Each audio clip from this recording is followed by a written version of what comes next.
The Legend of Sleepy Hollow by Washington Irving. Chapter 1. Found among the papers of the late Diedrich Knickerbocker. A pleasing land of drowsy head it was, of dreams that wave before the half-shut eye, and of gay castles in the clouds that pass, forever flushing round a summer sky. From the castle of indolence.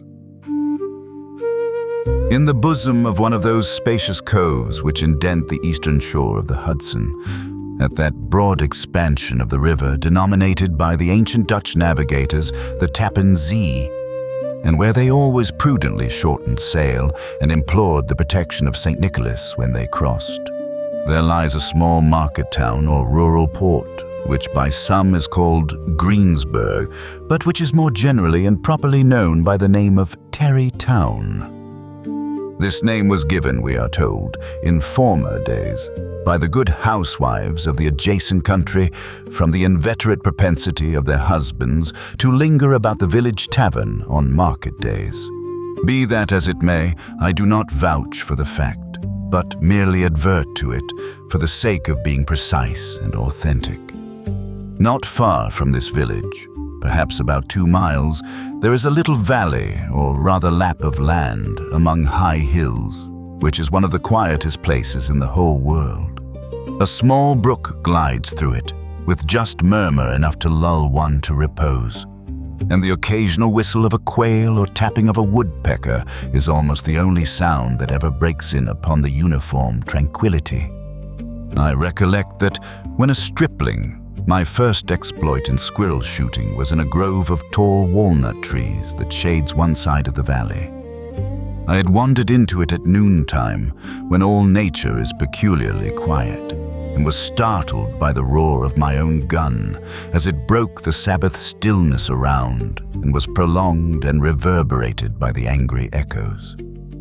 If ever I should wish for a retreat whither I might steal from the world and its distractions and dream quietly away the remnant of a troubled life, I know of none more promising than this little valley.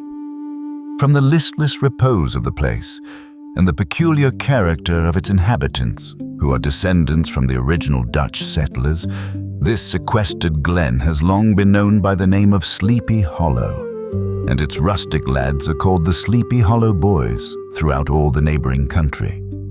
A drowsy, dreamy influence seems to hang over the land and to pervade the very atmosphere. Some say that the place was bewitched by a high German doctor during the early days of the settlement. Others, that an old Indian chief, the prophet or wizard of his tribe, held his powwows there before the country was discovered by Master Hendrik Hudson. Certain it is, the place still continues under the sway of some witching power that holds a spell over the minds of the good people, causing them to walk in a continual reverie. They are given to all kinds of marvelous beliefs, are subject to trances and visions, and frequently see strange sights and hear music and voices in the air. The whole neighborhood abounds with local tales, haunted spots, and twilight superstitions. Stars shoot and meteors glare oftener across the valley than in any other part of the country, and the nightmare, with her whole ninefold, seems to make it the favorite scene of her gambols. The dominant spirit, however, that haunts this enchanted region and seems to be commander-in-chief of all the powers of the air, is the apparition of a figure on horseback, without a head. It is said by some to be the ghost of a Hessian trooper, whose head had been carried away by a cannonball in some nameless battle during the Revolutionary War, and who is ever and anon seen by the country folk hurrying along in the gloom of night as if on the wings of the wind. His haunts are not confined to the valley, but extend at times to the adjacent roads, and especially to the vicinity of a church at no great distance.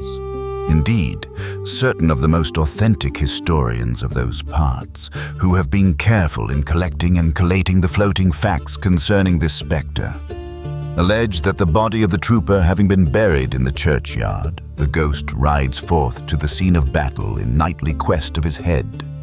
and that the rushing speed with which he sometimes passes along the hollow, like a midnight blast, is owing to his being belated and in a hurry to get back to the churchyard before daybreak. Such is the general purport of this legendary superstition, which has furnished materials for many a wild story in that region of shadows. And the spectre is known at all the country firesides by the name of the Headless Horseman of Sleepy Hollow. It is remarkable that the visionary propensity I have mentioned is not confined to the native inhabitants of the valley, but is unconsciously imbibed by everyone who resides there for a time. However wide awake they may have been before they entered that sleepy region, they are sure, in a little time, to inhale the witching influence of the air and begin to grow imaginative, to dream dreams and see apparitions.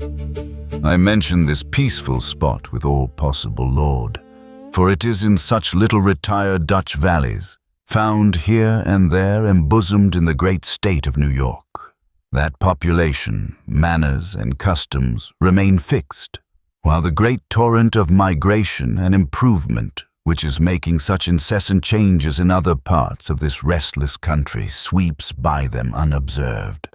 They are like those little nooks of still water which border a rapid stream, where we may see the straw and bubble riding quietly at anchor, or slowly revolving in their mimic harbor, undisturbed by the rush of the passing current. Though many years have elapsed since I trod the drowsy shades of Sleepy Hollow, yet I question whether I should not still find the same trees and the same families vegetating in its sheltered bosom. In this by-place of nature there abode, in a remote period of American history, that is to say, some 30 years since, a worthy wight of the name of Ichabod Crane, who sojourned, or, as he expressed it, tarried, in Sleepy Hollow, for the purpose of instructing the children of the vicinity. He was a native of Connecticut, a state which supplies the Union with pioneers for the mind as well as for the forest, and sends forth yearly its legions of frontier woodmen and country schoolmasters. The cognomen of Crane was not inapplicable to his person. He was tall, but exceedingly lank, with narrow shoulders, long arms and legs, hands that dangled a mile out of his sleeves, feet that might have served for shovels, and his whole frame most loosely hung together. His head was small and flat at top, with huge ears, large green glassy eyes, and a long snipe nose, so that it looked like a weathercock perched upon his spindle neck to tell which way the wind blew. To see him striding along the profile of a hill on a windy day, with his clothes bagging and fluttering about him, one might have mistaken him for the genius of famine descending upon the earth, or some scarecrow eloped from a cornfield. His schoolhouse was a low building of one large room, rudely constructed of logs, the windows partly glazed and partly patched with leaves of old copybooks. It was most ingeniously secured at vacant hours by a withe twisted in the handle of the door and stakes set against the window shutters, so that though a thief might get in with perfect ease, he would find some embarrassment in getting out, an idea most probably borrowed by the architect Jost van Houten from the mystery of an eel pot. The schoolhouse stood in a rather lonely but pleasant situation, just at the foot of a woody hill with a brook running close by and a formidable birch tree growing at one end of it.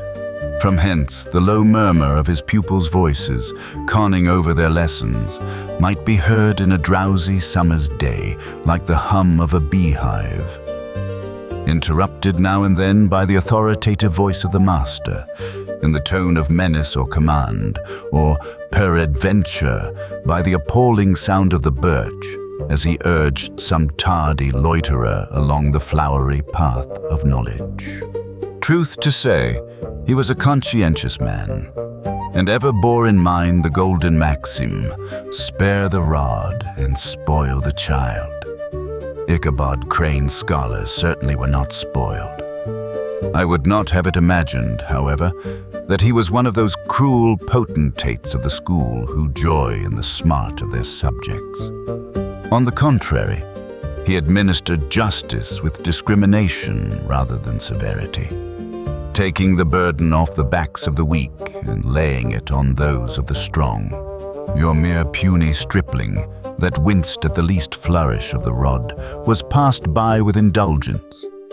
But the claims of justice were satisfied by inflicting a double portion on some little tough, wrong-headed, broad-skirted Dutch urchin who sulked and swelled and grew dogged and sullen beneath the birch. All this he called doing his duty by their parents, and he never inflicted a chastisement without following it by the assurance, so consolatory to the smarting urchin, that he would remember it and thank him for it the longest day he had to live. When school hours were over, he was even the companion and playmate of the larger boys, and on holiday afternoons would convoy some of the smaller ones home who happened to have pretty sisters or good housewives for mothers, noted for the comforts of the cupboard. Indeed, it behooved him to keep on good terms with his pupils. The revenue arising from his school was small, and would have been scarcely sufficient to furnish him with daily bread, for he was a huge feeder, and though lank, had the dilating powers of an anaconda. But to help out his maintenance, he was, according to country custom in those parts, boarded and lodged at the houses of the farmers whose children he instructed. With these he lived successively a week at a time, thus going the rounds of the neighborhood, with all his worldly effects tied up in a cotton handkerchief. That all this might not be too onerous on the purses of his rustic patrons, who are apt to consider the costs of schooling a grievous burden, and schoolmasters as mere drones, he had various ways of rendering himself both useful and agreeable.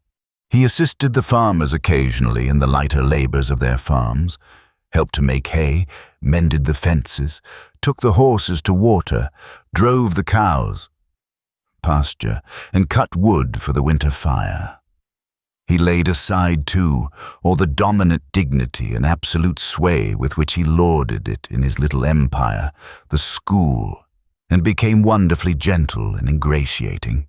He found favor in the eyes of the mothers by petting the children, particularly the youngest, and like the lion bold, which whilom so magnanimously the lamb did hold, he would sit with a child on one knee and rock a cradle with his foot for whole hours together. In addition to his other vocations, he was the singing master of the neighborhood, and picked up many bright shillings by instructing the young folks in psalmody. It was a matter of no little vanity to him on Sundays to take his station in front of the church gallery with a band of chosen singers, where, in his own mind, he completely carried away the palm from the parson. Certain it is, his voice resounded far above all the rest of the congregation, and there are peculiar quavers still to be heard in that church, and which may even be heard half a mile off, quite to the opposite side of the mill pond, on a still Sunday morning, which are said to be legitimately descended from the nose of Ichabod Crane.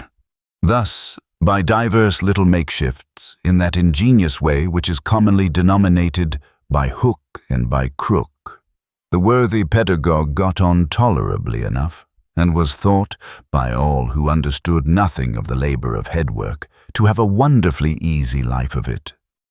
The schoolmaster is generally a man of some importance in the female circle of a rural neighborhood, being considered a kind of idle, gentleman-like personage, of vastly superior taste and accomplishments to the rough country swains, and, indeed, inferior in learning only to the parson. His appearance, therefore, is apt to occasion some little stir at the tea-table of a farmhouse, and the addition of a supernumerary dish of cakes or sweetmeats, or, peradventure, the parade of a silver teapot. Our man of letters, therefore, was peculiarly happy in the smiles of all the country damsels. How he would figure among them in the churchyard, between services on Sundays, gathering grapes for them from the wild vines that overran the surrounding trees, reciting for their amusement all the epitaphs on the tombstones, or sauntering, with a whole bevy of them along the banks of the adjacent mill pond. While the more bashful country bumpkins hung sheepishly back, envying his superior elegance and address. From his half-itinerant life, also, he was a kind of traveling gazette, carrying the whole budget of local gossip from house to house, so that his appearance was always greeted with satisfaction. He was, moreover, esteemed by the women as a man of great erudition, for he had read several books quite through and was a perfect master of Cotton Mather's History of New England Witchcraft, in which, by the way, he most firmly and potently believed. He was, in fact, an odd mixture of small shrewdness and simple credulity. His appetite for the marvelous and his powers of digesting it were equally extraordinary, and both had been increased by his residence in this spellbound region. No tale was too gross or monstrous for his capacious swallow. It was often his delight, after his school was dismissed in the afternoon, to stretch himself on the rich bed of clover bordering the little brook that whimpered by his schoolhouse, and there con over old Martha's direful tales, until the gathering dusk of evening made the printed page a mere mist before his eyes. Then, as he wended his way by swamp and stream and awful woodland to the farmhouse where he happened to be quartered, every sound of nature at that witching hour fluttered his excited imagination. The moan of the whip-poor-will from the hillside, the boding cry of the tree-toad, that harbinger of storm, the dreary hooting of the screech-owl, or the sudden rustling in the thicket of birds frightened from their roost. The fireflies, too, which sparkled most vividly in the darkest places, now and then startled him, as one of uncommon brightness would stream across his path. And if by chance a huge blockhead of a beetle came winging his blundering flight against him, the poor varlet was ready to give up the ghost, with the idea that he was struck with a witch's token. His only resource on such occasions, either to drown thought or drive away evil spirits, was to sing psalm tunes, and the good people of Sleepy Hollow, as they sat by their doors of an evening, were often filled with awe at hearing his nasal melody, in linked sweetness long drawn out, floating from the distant hill or along the dusky road. Another of his sources of fearful pleasure was to pass long winter evenings with the old Dutch wives, as they sat spinning by the fire, with a row of apples roasting and spluttering along the hearth, and listen to their marvelous tales of ghosts and goblins, and haunted fields, and haunted brooks, and haunted bridges, and haunted houses, and particularly of the headless horseman, or galloping Hessian of the Hollow, as they sometimes called him. He would delight them equally by his anecdotes of witchcraft, and of the direful omens and portentous sights and sounds in the air, which prevailed in the earlier times of Connecticut, and would frighten them woefully with speculations upon comets and shooting stars, and with the alarming fact that the world did absolutely turn round, and that they were half the time topsy-turvy. But if there was a pleasure in all this, while snugly cuddling in the chimney corner of a chamber that was all of a ruddy glow from the crackling wood fire, and where, of course, no spectre dared to show its face, it was dearly purchased by the terrors of his subsequent walk homewards. What fearful shapes and shadows beset his path, amidst the dim and ghastly glare of a snowy night! With what wistful look did he eye every trembling ray of light streaming across the waste fields from some distant window! How often was he appalled by some shrub covered with snow, which, like a sheeted spectre, beset his very path! How often did he shrink with curdling awe at the sound of his own steps on the frosty crust beneath his feet, and dread to look over his shoulder, lest he should behold some uncouth being tramping close behind him! And how often was he thrown into complete dismay by some rushing blast, howling among the trees, in the idea that it was the galloping Hessian on one of his nightly scourings! All these, however, were mere terrors of the night, phantoms of the mind that walk in darkness, and though he had seen many spectres in his time, and been more than once beset by Satan in divers shapes, in his lonely perambulations, yet daylight put an end to all these evils, and he would have passed a pleasant life of it, in despite of the devil and all his works, if his path had not been crossed by a being that causes more perplexity to mortal man than ghosts, goblins, and the whole race of witches put together, and that was a woman. Among the musical disciples who assembled, one evening in each week, to receive his instructions in psalmody, was Katrina van Tassel, the daughter and only child of a substantial Dutch farmer. She was a blooming lass of fresh 18, plump as a partridge, ripe and melting and rosy-cheeked as one of her father's peaches, and universally famed not merely for her beauty, but her vast expectations. She was, withal, a little of a coquette, as might be perceived even in her dress, which was a mixture of ancient and modern fashions, as most suited to set off her charms. She wore the ornaments of pure yellow gold, which her great-great-grandmother had brought over from Saardam, the tempting stomacher of the olden time, and withal a provokingly short petticoat, to display the prettiest foot and ankle in the country round. Ichabod Crane had a soft and foolish heart towards the sex, and it is not to be wondered at that so tempting a morsel soon found favor in his eyes, more especially after he had visited her in her paternal mansion. Old Baltus van Tassel was a perfect picture of a thriving, contented, liberal-hearted farmer. He seldom, it is true, sent either his eyes or his thoughts beyond the boundaries of his own farm. But within those everything was snug, happy, and well-conditioned. He was satisfied with his wealth, but not proud of it, and piqued himself upon the hearty abundance, rather than the style in which he lived. His stronghold was situated on the banks of the Hudson, in one of those green, sheltered, fertile nooks in which the Dutch farmers are so fond of nestling. A great elm tree spread its broad branches over it, at the foot of which bubbled up a spring of the softest and sweetest water, in a little well formed of a barrel, and then stole sparkling away through the grass to a neighboring brook that babbled along among alders and dwarf willows. Hard by the farmhouse was a vast barn that might have served for a church, every window and crevice of which seemed bursting forth with the treasures of the farm.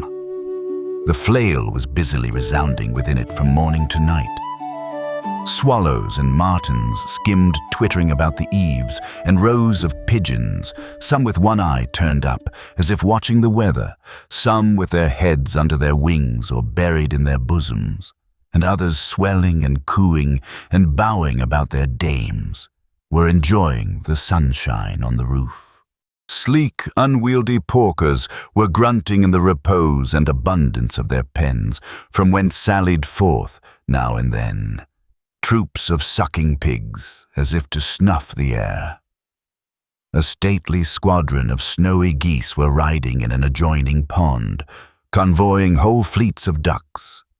Regiments of turkeys were gobbling through the farmyard, and guinea fowls fretting about it like ill-tempered housewives with their peevish, discontented cry.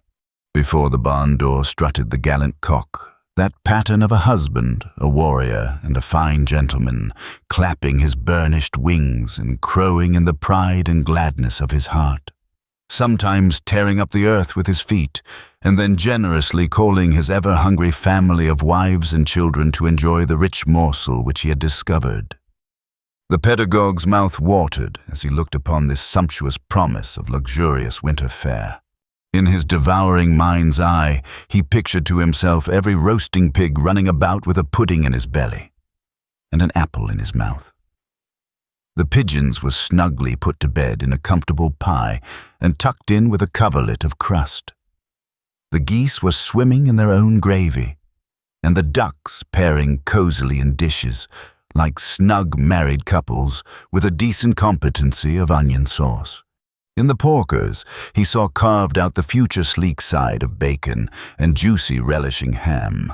Not a turkey, but he beheld daintily trussed up, with its gizzard under its wing, and, peradventure, a necklace of savory sausages. And even bright Chanticleer himself lay sprawling on his back in a side dish, with uplifted claws, as if craving that quarter which a chivalrous spirit disdained to ask while living. As the enraptured Ichabod fancied all this, and as he rolled his great green eyes over the fat meadowlands, the rich fields of wheat, of rye, of buckwheat and Indian corn, and the orchards burdened with ruddy fruit, which surrounded the warm tenement of Van Tassel, his heart yearned after the damsel who was to inherit these domains, and his imagination expanded with the idea how they might be readily turned into cash, and the money invested in immense tracts of wild land and shingle palaces in the wilderness. Nay, his busy fancy already realized his hopes, and presented to him the blooming Katrina with a whole family of children mounted on the top of a wagon loaded with household trumpery, with pots and kettles dangling beneath. And he beheld himself bestriding a pacing mare, with a colt at her heels, setting out for Kentucky, Tennessee, or the Lord knows where. When he entered the house, the conquest of his heart was complete. It was one of those spacious farmhouses, with high-ridged but lowly sloping roofs, built in the style handed down from the first Dutch settlers, the low projecting eaves forming a piazza along the front, capable of being closed up in bad weather. Under this were hung flails, harness, various utensils of husbandry, and nets for fishing in the neighboring river. Benches were built along the sides for summer use, and a great spinning wheel at one end and a churn at the other showed the various uses to which this important porch might be devoted. From this piazza, the wondering Ichabod entered the hall, which formed the center of the mansion and the place of usual residence. Here, rows of resplendent pewter, ranged on a long dresser, dazzled his eyes. In one corner stood a huge bag of wool, ready to be spun. In another, a quantity of linsey-woolsey just from the loom. Ears of Indian corn and strings of dried apples and peaches hung in gay festoons along the walls, mingled with the gourd of red peppers. And a door left ajar gave him a peep into the best parlor, where the claw-footed chairs and dark mahogany tables shone like mirrors. Andirons, with their accompanying shovel and tongs, glistened from their covert of asparagus tops. Mock oranges and conch shells decorated the mantelpiece. Strings of various colored birds' eggs were suspended above it. A great ostrich egg was hung from the center of the room, and a corner cupboard, knowingly left open, displayed immense treasures of old silver and well-mended china. From the moment Ichabod laid his eyes upon these regions of delight, the peace of his mind was at an end, and his only study was how to gain the affections of the peerless daughter of Van Tassel.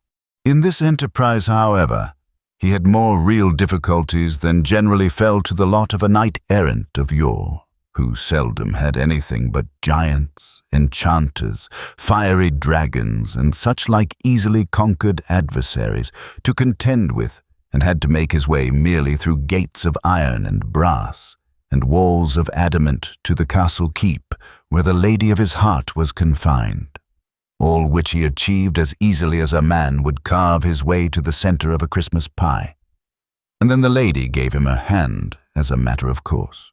Ichabod, on the contrary, had to win his way to the heart of a country coquette, beset with a labyrinth of whims and caprices, which were forever presenting new difficulties and impediments. And he had to encounter a host of fearful adversaries of real flesh and blood, the numerous rustic admirers who beset every portal to her heart, keeping a watchful and angry eye upon each other, but ready to fly out in the common cause against any new competitor.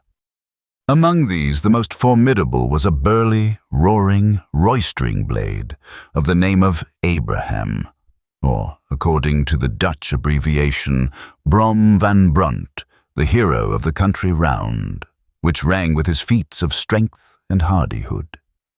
He was broad-shouldered and double-jointed, with short, curly black hair and a bluff but not unpleasant countenance, having a mingled air of fun and arrogance. From his Herculean frame and great powers of limb, he had received the nickname of Brombones, by which he was universally known. He was famed for great knowledge and skill in horsemanship, being as dexterous on horseback as a Tartar.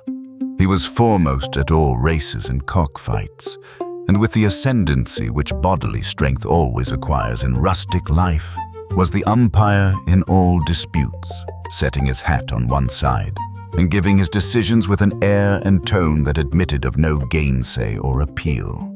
He was always ready for either a fight or a frolic, but had more mischief than ill will in his composition.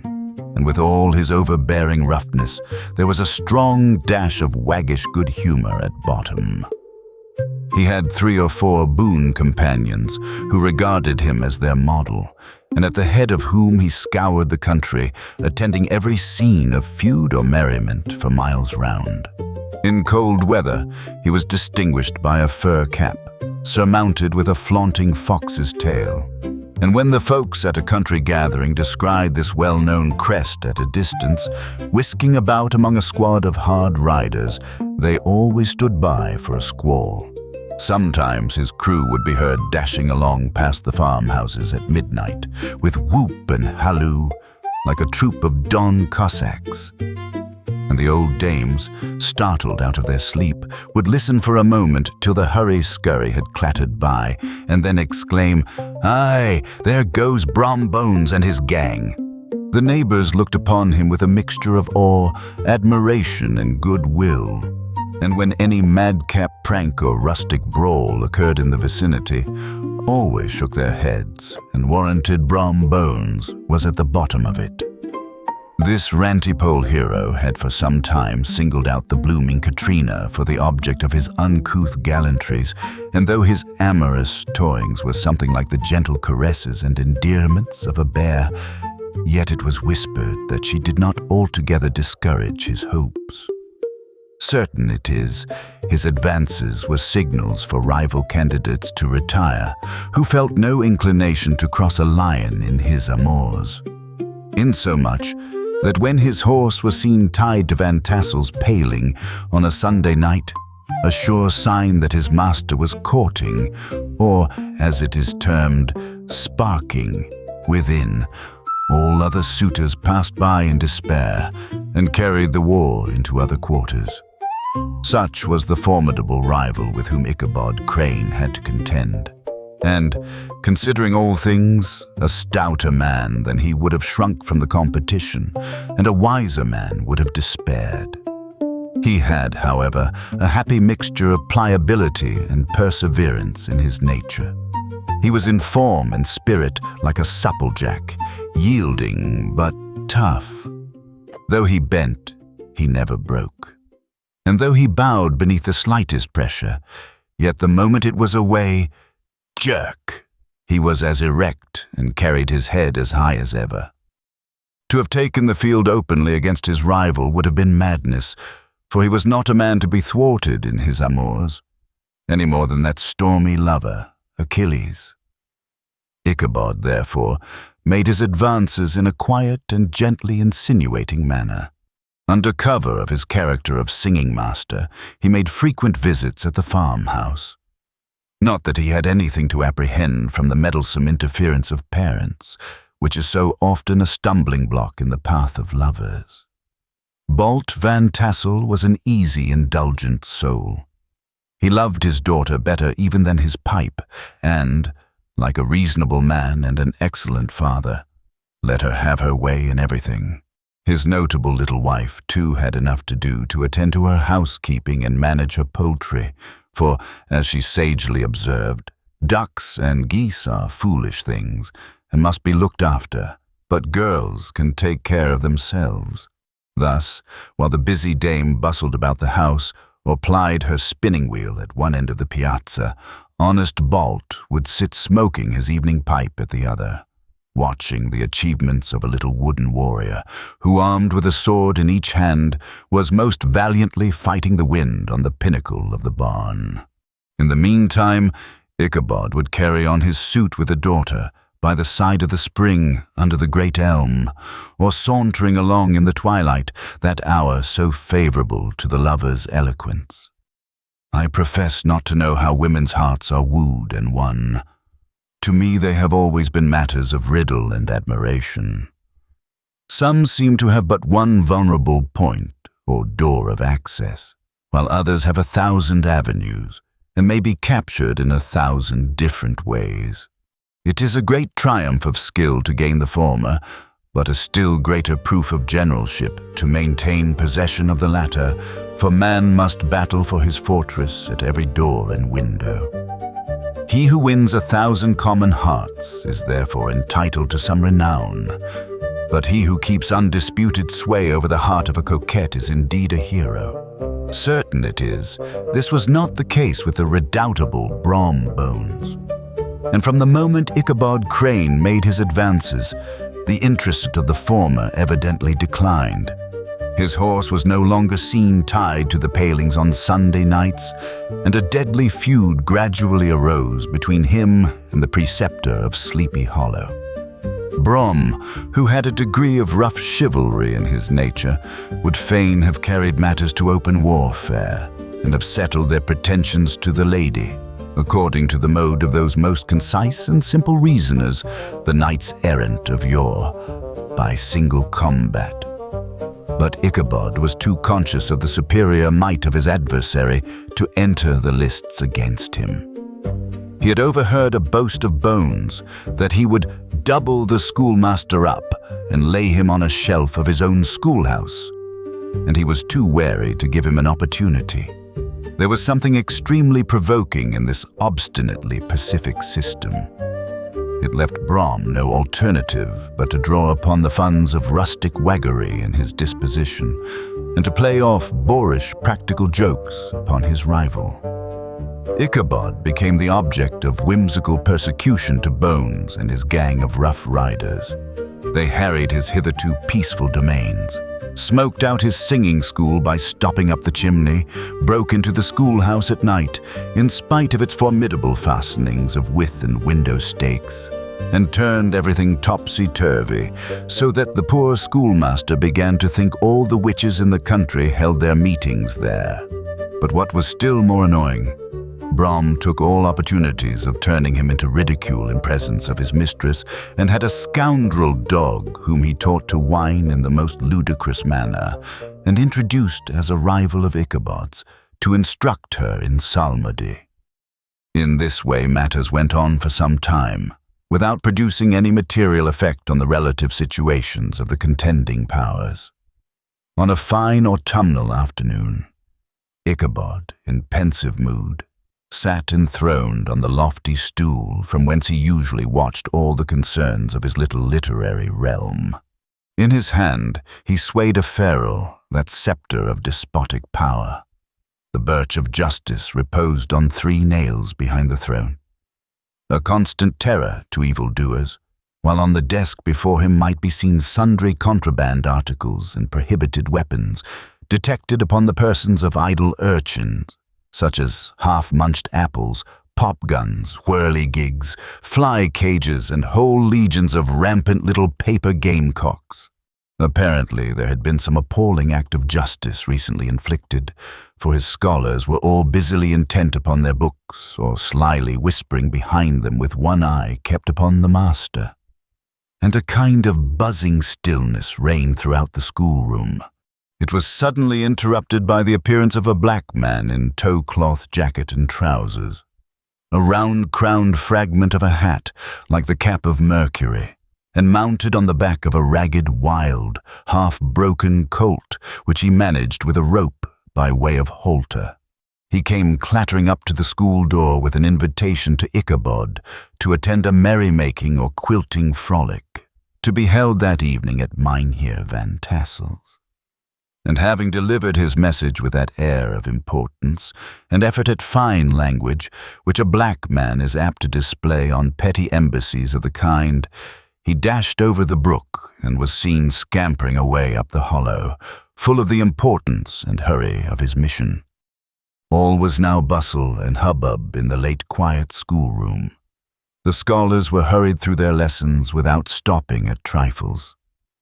Those who were nimble skipped over half with impunity, and those who were tardy had a smart application now and then in the rear to quicken their speed or help them over a tall word. Books were flung aside without being put away on the shelves. Inkstands were overturned, benches thrown down, and the whole school was turned loose an hour before the usual time, bursting forth like a legion of young imps, yelping and racketing about the green in joy at their early emancipation. The gallant Ichabod now spent at least an extra half-hour at his toilet, brushing and furbishing up his best, and indeed only suit of rusty black, and arranging his locks by a bit of broken looking-glass that hung up in the schoolhouse. That he might make his appearance before his mistress in the true style of a cavalier, he borrowed a horse from the farmer with whom he was domiciliated, a choleric old Dutchman of the name of Hans van Ripper, and thus gallantly mounted, issued forth like a knight-errant in quest of adventures. But it is meet I should, in the true spirit of romantic story, give some account of the looks and equipments of my hero and his steed. The animal he bestrode was a broken-down plough horse that had outlived almost everything but its viciousness. He was gaunt and shagged, with a ewe neck and a head like a hammer. His rusty mane and tail were tangled and knotted with burrs. One eye had lost its pupil and was glaring and spectral, but the other had the gleam of a genuine devil in it. Still, he must have had fire and metal in his day, if we may judge from the name he bore of gunpowder. He had, in fact, been a favorite steed of his master's, the choleric Van Ripper, who was a furious rider, and had infused, very probably, some of his own spirit into the animal. For old and broken down as he looked, there was more of the lurking devil in him than in any young filly in the country. Ichabod was a suitable figure for such a steed. He rode with short stirrups, which brought his knees nearly up to the pommel of the saddle. His sharp elbows stuck out like grasshoppers. He carried his whip perpendicularly in his hand, like a scepter, and as his horse jogged on, the motion of his arms was not unlike the flapping of a pair of wings. A small wool hat rested on the top of his nose, for so his scanty strip of forehead might be called, and the skirts of his black coat fluttered out almost to the horse's tail. Such was the appearance of Ichabod and his steed as they shambled out of the gate of Hans van Ripper, and it was altogether such an apparition as is seldom to be met with in broad daylight. It was, as I have said, a fine autumnal day. The sky was clear and serene, and nature wore that rich and golden livery which we always associate with the idea of abundance. The forests had put on their sober brown and yellow, while some trees of the tenderer kind had been nipped by the frosts into brilliant dyes of orange, purple, and scarlet. Streaming files of wild ducks began to make their appearance high in the air. The bark of the squirrel might be heard from the groves of beech and hickory nuts, and the pensive whistle of the quail at intervals from the neighboring stubble field. The small birds were taking their farewell banquets. In the fullness of their revelry, they fluttered, chirping and frolicking from bush to bush and tree to tree, capricious from the very profusion and variety around them. There was the honest cock-robin, the favorite game of stripling sportsmen with its loud querulous note, and the twittering blackbirds flying in sable clouds, and the golden-winged woodpecker with his crimson crest, his broad black gorget and splendid plumage, and the cedar bird with its red-tipped wings and yellow-tipped tail and its little Montero cap of feathers, and the blue jay, That noisy coxcomb, in his gay light blue coat and white underclothes, screaming and chattering, nodding and bobbing and bowing, and pretending to be on good terms with every songster of the grove. As Ichabod jogged slowly on his way, his eye, ever open to every symptom of culinary abundance, ranged with delight over the treasures of jolly autumn. On all sides he beheld vast store of apples, some hanging in oppressive opulence on the trees, some gathered into baskets and barrels for the market, others heaped up in rich piles for the cider press. Farther on he beheld great fields of Indian corn, with its golden ears peeping from their leafy coverts, and holding out the promise of cakes and hasty pudding, and the yellow pumpkins lying beneath them, turning up their fair round bellies to the sun, and giving ample prospects of the most luxurious of pies. And anon he passed the fragrant buckwheat fields breathing the odor of the beehive, and as he beheld them, soft anticipation stole over his mind of dainty slapjacks, well buttered and garnished with honey or treacle by the delicate little dimpled hand of Katrina Van Tassel.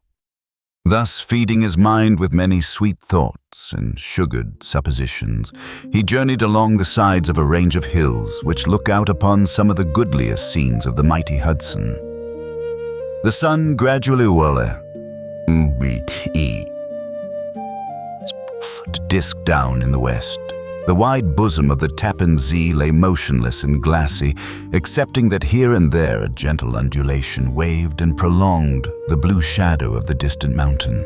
A few amber clouds floated in the sky without a breath of air to move them. The horizon was of a fine golden tint, changing gradually a pure apple green, and from that into the deep blue of the mid-heaven. A slanting ray lingered on the woody crests of the precipices that overhung some parts of the river, giving greater depth to the dark gray and purple of their rocky sides.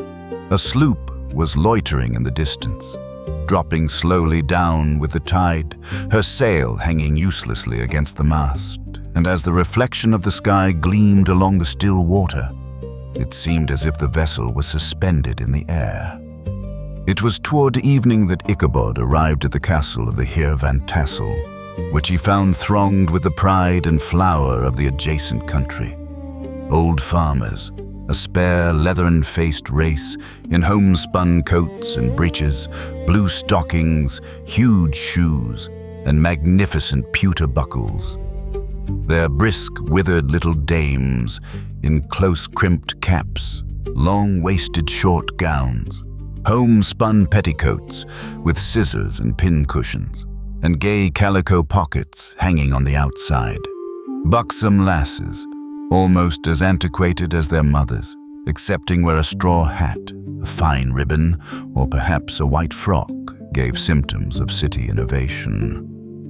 The sons, in short, square-skirted coats with rows of stupendous brass buttons, and their hair generally queued in the fashion of the times, especially if they could procure an eel skin for the purpose, it being esteemed throughout the country as a potent nourisher and strengthener of the hair. Brumbones, however, was the hero of the scene, having come to the gathering on his favorite steed, Daredevil, a creature, like himself, full of mettle and mischief, in which no one but himself could manage. He was, in fact, noted for preferring vicious animals, given to all kinds of tricks which kept the rider in constant risk of his neck, for he held a tractable, well-broken horse as unworthy of a lad of spirit. Fain would I pause to dwell upon the world of charms that burst upon the enraptured gaze of my hero as he entered the state parlor of Van Tassel's mansion.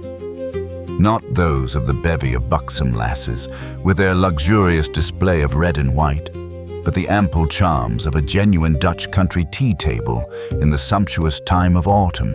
Such heaped-up platters of cakes of various and almost indescribable kinds, known only to experienced Dutch housewives.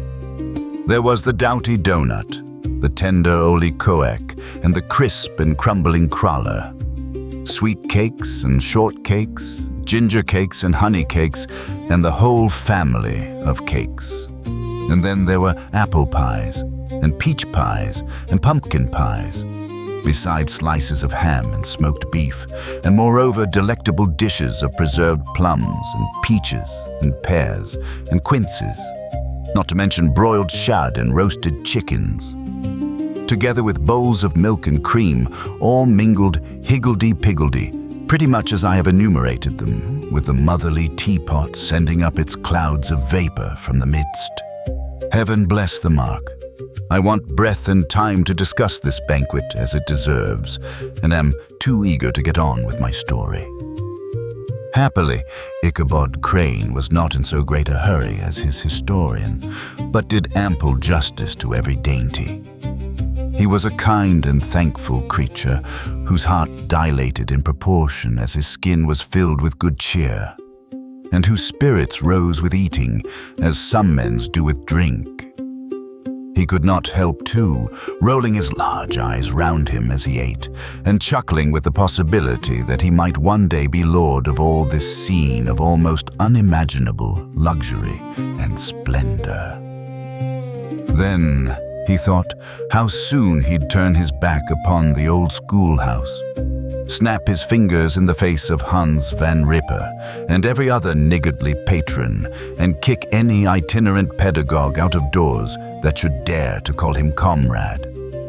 Old Baltus Van Tassel moved about among his guests with a face dilated with content and good humor, round and jolly as the harvest moon. His hospitable attentions were brief but expressive, being confined to a shake of the hand, a slap on the shoulder, a loud laugh, and a pressing invitation to fall to and help themselves.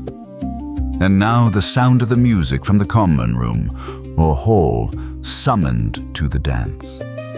The musician was an old, gray-headed black man who had been the itinerant orchestra of the neighborhood for more than half a century. His instrument was as old and battered as himself.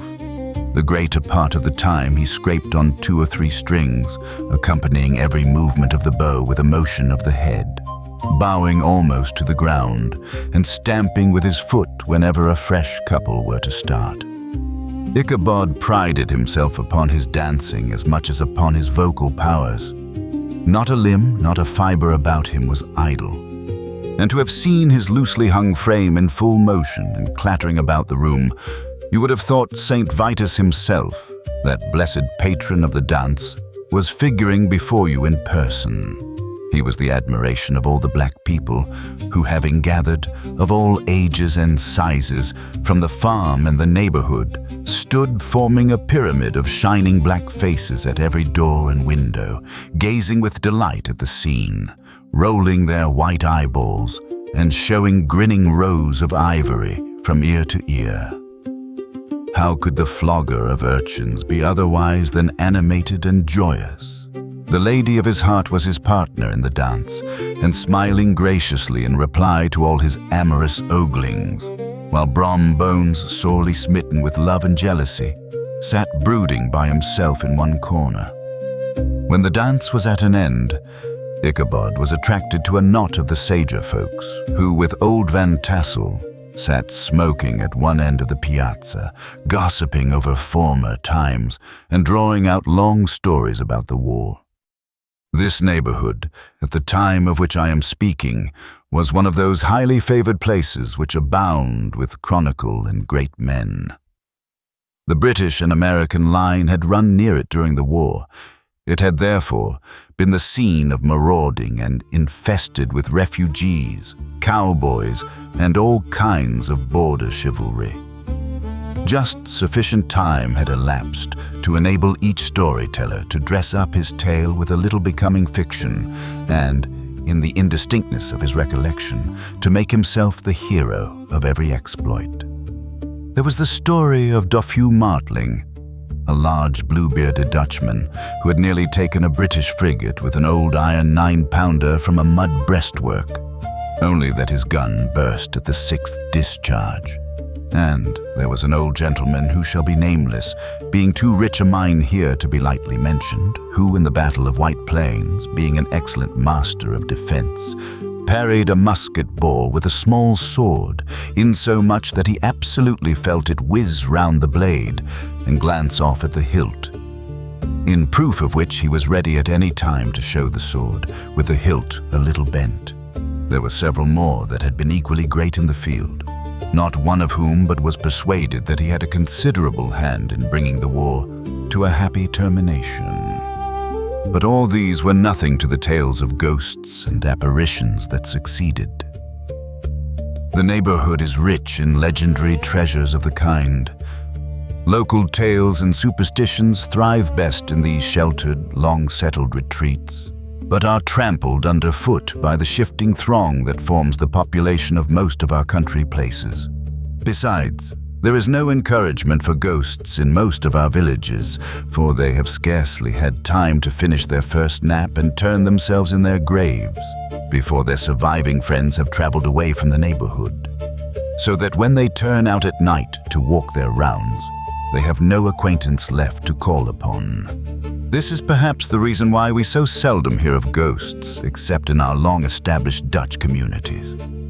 The immediate cause, however, of the prevalence of supernatural stories in these parts was doubtless owing to the vicinity of Sleepy Hollow. There was a contagion in the very air that blew from that haunted region. It breathed forth an atmosphere of dreams and fancies infecting all the land. Several of the Sleepy Hollow people were present at Van Tassel's, and as usual, were doling out their wild and wonderful legends. Many dismal tales were told about funeral trains and mourning cries and wailings heard and seen about the great tree where the unfortunate Major Andre was taken and which stood in the neighborhood. Some mention was made also of the woman in white that haunted the dark glen at Raven Rock and was often heard to shriek on winter nights before a storm, having perished there in the snow. The chief part of the stories, however, turned upon the favorite specter of Sleepy Hollow, the headless horseman, who had been heard several times of late patrolling the country, and it was said tethered his horse nightly among the graves in the churchyard. The sequestered situation of this church seems always to have made it a favorite haunt of troubled spirits.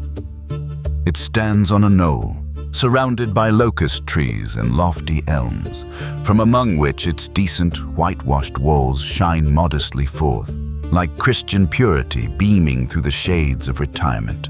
A gentle slope descends from it to a silver sheet of water bordered by high trees, between which peeps may be caught at the blue hills of the Hudson.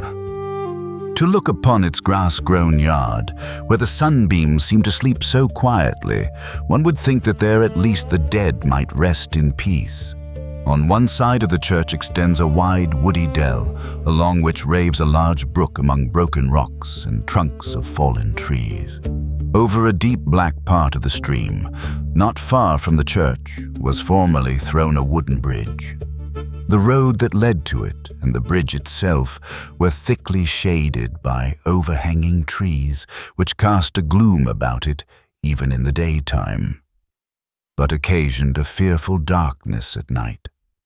Such was one of the favorite haunts of the Headless Horseman, and the place where he was most frequently encountered. The tale was told of old Brouwer, a most heretical disbeliever in ghosts, how he met the horseman returning from his foray into Sleepy Hollow, and was obliged to get up behind him, how they galloped over bush and brake, over hill and swamp until they reached the bridge, when the horseman suddenly turned into a skeleton, threw old Brouwer into the brook, and sprang away over the tree-tops with a clap of thunder. This story was immediately matched by a thrice marvelous adventure of Brom Bones, who made light of the galloping Hessian as an arrant jockey. He affirmed that on returning one night from the neighboring village of Sing Sing, he had been overtaken by this midnight trooper, that he had offered to race with him for a bowl of punch, and should have won it too, for Daredevil beat the goblin horse all hollow, but just as they came to the church bridge, The Hessian bolted and vanished in a flash of fire. All these tales, told in that drowsy undertone with which men talk in the dark, the countenances of the listeners only now and then receiving a casual gleam from the glare of a pipe, sank deep in the mind of Ichabod. He repaid them in kind with large extracts from his invaluable author, Cotton Mather, and added many marvelous events that had taken place in his native state of Connecticut, and fearful sights which he had seen in his nightly walks about Sleepy Hollow. The revel now gradually broke up. The old farmers gathered together their families in their wagons and were heard for some time rattling along the hollow roads and over the distant hills, some of the damsels mounted on pillions behind their favorite swains, and their light-hearted laughter, mingling with the clatter of hoofs, echoed along the silent woodlands, sounding fainter and fainter until they gradually died away, and the late scene of noise and frolic was all silent and deserted. Ichabod only lingered behind, according to the custom of country lovers, to have a tête-à-tête with the heiress, fully convinced that he was now on the high road to success. What passed at this interview I will not pretend to say, for in fact I do not know. Something, however, I fear me, must have gone wrong, for he certainly sallied forth, after no very great interval, with an air quite desolate and chapfallen. Oh, these women, these women! Could that girl have been playing off any of her coquettish tricks? Was her encouragement of the poor pedagogue all a mere sham to secure her conquest of his rival? Heaven only knows, not I. Let it suffice to say, Ichabod stole forth with the air of one who had been sacking a hen roost rather than a fair lady's heart.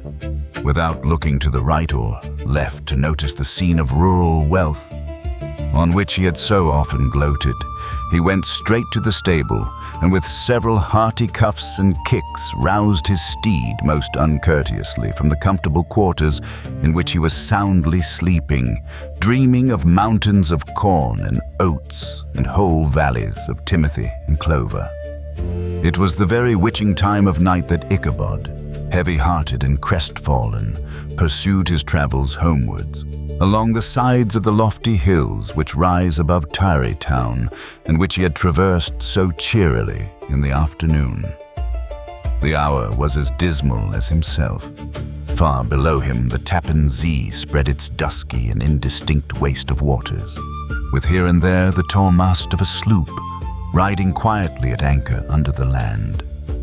In the dead hush of midnight, he could even hear the barking of the watchdog from the opposite shore of the Hudson, but it was so vague and faint as only to give an idea of his distance from this faithful companion of man.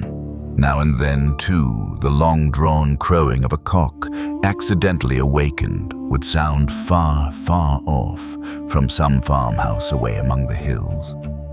But it was like a dreaming sound in his ear. No signs of life occurred near him, but occasionally the melancholy chirp of a cricket, or perhaps the guttural twang of a bullfrog from a neighboring marsh, as if sleeping uncomfortably and turning suddenly in his bed. All the stories of ghosts and goblins that he had heard in the afternoon now came crowding upon his recollection. The night grew darker and darker. The stars seemed to sink deeper in the sky, and driving clouds occasionally hid them from his sight. He had never felt so lonely and dismal. He was, moreover, approaching the very place where many of the scenes of the ghost stories had been laid. In the center of the road stood an enormous tulip tree, which towered like a giant above all the other trees of the neighborhood, and formed a kind of landmark. Its limbs were gnarled and fantastic, large enough to form trunks for ordinary trees, twisting down almost to the earth, and rising again into the air.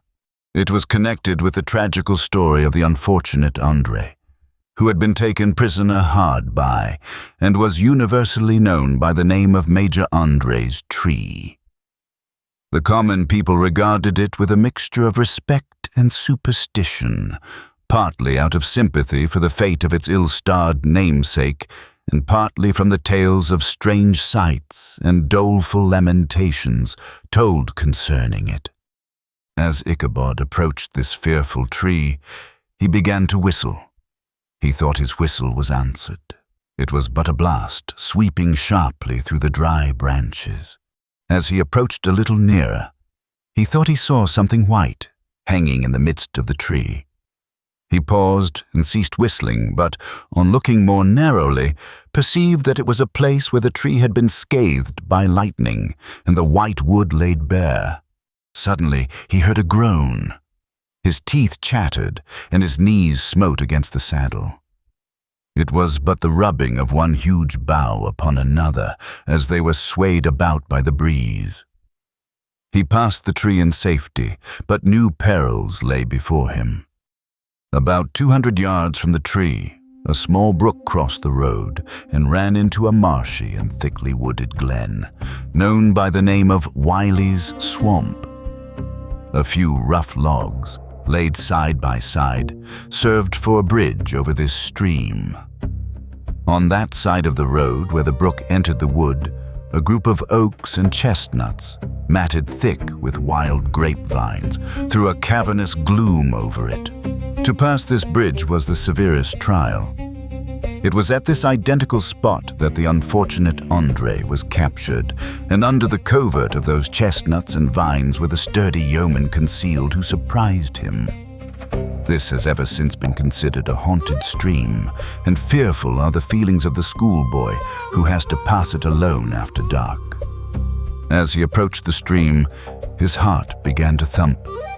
He summoned up, however, all his resolution, gave his horse half a score of kicks in the ribs, and attempted to dash briskly across the bridge. But instead of starting forward, the perverse old animal made a lateral movement and ran broadside against the fence. Ichabod, whose fears increased with the delay, jerked the reins on the other side and kicked lustily with the contrary foot. It was all in vain. His steed started, it is true, but it was only to plunge to the opposite side of the road into a thicket of brambles and alder bushes. The schoolmaster now bestowed both whip and heel upon the starveling ribs of old Gunpowder, who dashed forward, snuffling and snorting, but came to a stand just by the bridge, with a suddenness that had nearly sent his rider sprawling over his head. Just at this moment, a plashy tramp by the side of the bridge caught the sensitive ear of Ichabod.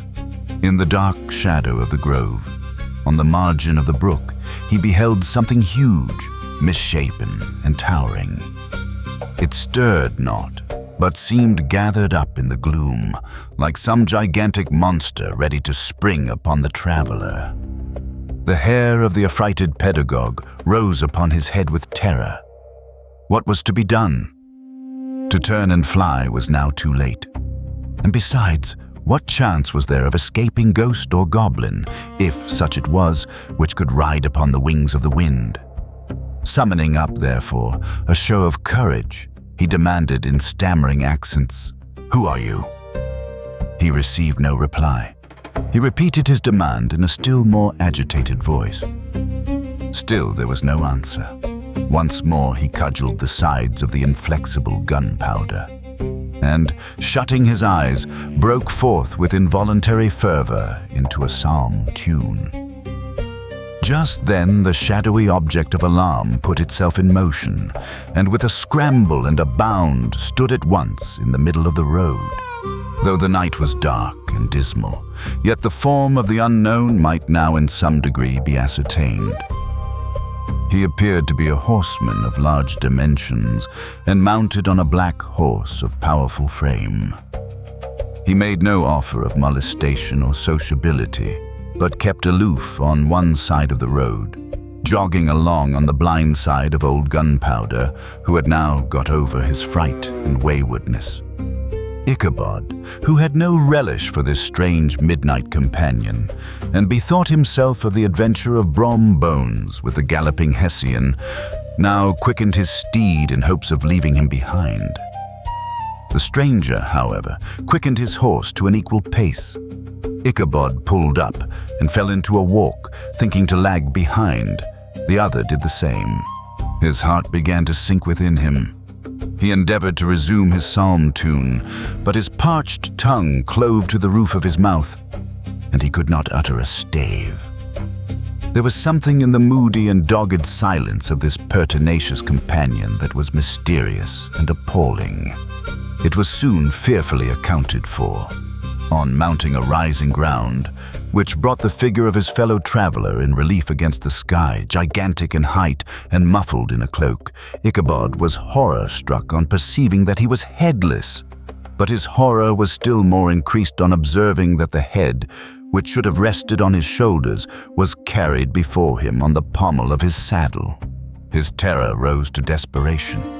He rained a shower of kicks and blows upon Gunpowder, hoping by a sudden movement to give his companion the slip. But the spectre started full jump with him. Away then they dashed through thick and thin, stones flying and sparks flashing at every bound. Ichabod's flimsy garments fluttered in the air as he stretched his long, lank body away over his horse's head, in the eagerness of his flight.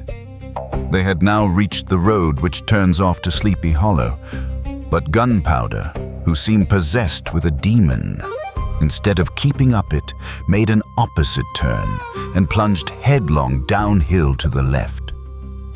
This road leads through a sandy hollow shaded by trees for about a quarter of a mile, where it crosses the bridge famous in Goblin story, and just beyond swells the green knoll on which stands the whitewashed church. As yet, the panic of the steed had given his unskillful rider an apparent advantage in the chase, but just as he had got halfway through the hollow, the girths of the saddle gave way, and he felt it slipping from under him. He seized it by the pommel and endeavored to hold it firm, but in vain, and had just time to save himself by clasping old Gunpowder round the neck, when the saddle fell to the earth, and he heard it trampled underfoot by his pursuer. For a moment the terror of Hans Van Ripper's wrath passed across his mind, for it was his Sunday saddle. But this was no time for petty fears. The goblin was hard on his haunches, and unskillful rider that he was, he had much ado to maintain his seat, sometimes slipping on one side, sometimes on another, and sometimes jolted on the high ridge of his horse's backbone, with a violence that he verily feared would cleave him asunder. An opening in the trees now cheered him with the hopes that the church bridge was at hand. The wavering reflection of a silver star in the bosom of the brook told him that he was not mistaken. He saw the walls of the church dimly glaring under the trees beyond. He recollected the place where Brom Bones's ghostly competitor had disappeared. "If I can but reach that bridge," thought Ichabod, "I am safe." Just then he heard the black steed panting and blowing close behind him. He even fancied that he felt his hot breath. Another convulsive kick in the ribs, and old Gunpowder sprang upon the bridge. He thundered over the resounding planks. He gained the opposite side. And now Ichabod cast a look behind to see if his pursuer should vanish, according to rule, in a flash of fire and brimstone. Just then he saw the goblin rising in his stirrups, and in the very act of hurling his head at him. Ichabod endeavored to dodge the horrible missile, but too late. It encountered his cranium with a tremendous crash. He was tumbled headlong into the dust, and Gunpowder, the black steed, and the goblin rider passed by like a whirlwind. The next morning the old horse was found without his saddle, and with the bridle under his feet, soberly cropping the grass at his master's gate. Ichabod did not make his appearance at breakfast. Dinner hour came, but no Ichabod. The boys assembled at the schoolhouse and strolled idly about the banks of the brook. But no schoolmaster. Hans Van Ripper now began to feel some uneasiness about the fate of poor Ichabod and his saddle. An inquiry was set on foot, and after diligent investigation they came upon his traces. In one part of the road leading to the church was found the saddle trampled in the dirt. The tracks of horses' hoofs, deeply dented in the road, and evidently at furious speed, were traced to the bridge.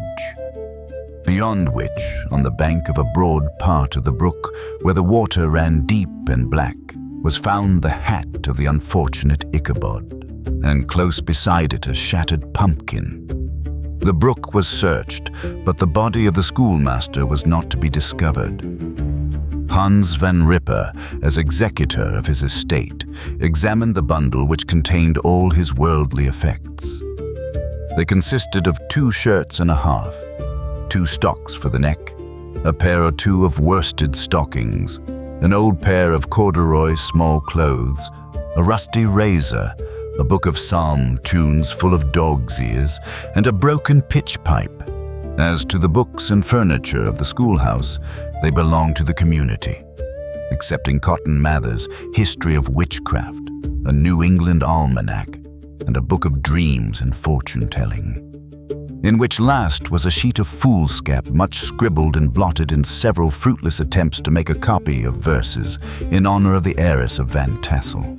These magic books and the poetic scroll were forthwith consigned to the flames by Hans van Ripper, who, from that time forward, determined to send his children no more to school, observing that he never knew any good come of this same reading and writing. Whatever money the schoolmaster possessed, and he had received his quarter's pay but a day or 2 before, he must have had about his person at the time of his disappearance. The mysterious event caused much speculation at the church on the following Sunday. Knots of gazers and gossips were collected in the churchyard, at the bridge, and at the spot where the hat and pumpkin had been found. The stories of Brower, of Bones, and a whole budget of others were called to mind. And when they had diligently considered them all and compared them with the symptoms of the present case, they shook their heads and came to the conclusion that Ichabod had been carried off by the galloping Hessian. As he was a bachelor and in nobody's debt, nobody troubled his head any more about him. The school was removed to a different quarter of the hollow, and another pedagogue reigned in his stead. It is true, an old farmer, who had been down to New York on a visit several years after, and from whom this account of the ghostly adventure was received, brought home the intelligence that Ichabod Crane was still alive, that he had left the neighborhood partly through fear of the goblin and Hans van Ripper, and partly in mortification at having been suddenly dismissed by the heiress, that he had changed his quarters to a distant part of the country, had kept school and studied law at the same time, had been admitted to the bar, turned politician, electioneered, written for the newspapers, and finally had been made a justice of the 10-pound court. Brom Bones, too, who shortly after his rival's disappearance conducted the blooming Katrina in triumph to the altar, was observed to look exceedingly knowing whenever the story of Ichabod was related, and always burst into a hearty laugh at the mention of the pumpkin, which led some to suspect that he knew more about the matter than he chose to tell. The old country wives, however, who are the best judges of these matters, maintain to this day that Ichabod was spirited away by supernatural means, and it is a favorite story often told about the neighborhood round the winter evening fire. The bridge became more than ever an object of superstitious awe, and that may be the reason why the road has been altered of late years, so as to approach the church by the border of the mill pond. The schoolhouse being deserted soon fell to decay, and was reported to be haunted by the ghost of the unfortunate pedagogue, and the ploughboy, loitering homeward of a still summer evening, has often fancied his voice at a distance, chanting a melancholy psalm tune among the tranquil solitudes of Sleepy Hollow. Chapter 2. Found in the handwriting of Mr. Knickerbocker. The preceding tale is given almost in the precise words in which I heard it related at a corporation meeting at the ancient city of Manhattoes, at which were present many of its sagest and most illustrious burghers. The narrator was a pleasant, shabby, gentlemanly old fellow, in pepper and salt clothes, with a sadly humorous face, and one whom I strongly suspected of being poor. He made such efforts to be entertaining. When his story was concluded, there was much laughter and approbation, particularly from 2 or 3 deputy aldermen who had been asleep the greater part of the time. There was, however, one tall, dry-looking old gentleman with beetling eyebrows who maintained a grave and rather severe face throughout, now and then folding his arms, inclining his head, and looking down upon the floor as if turning a doubt over in his mind. He was one of your wary men who never laugh but upon good grounds when they have reason and law on their side.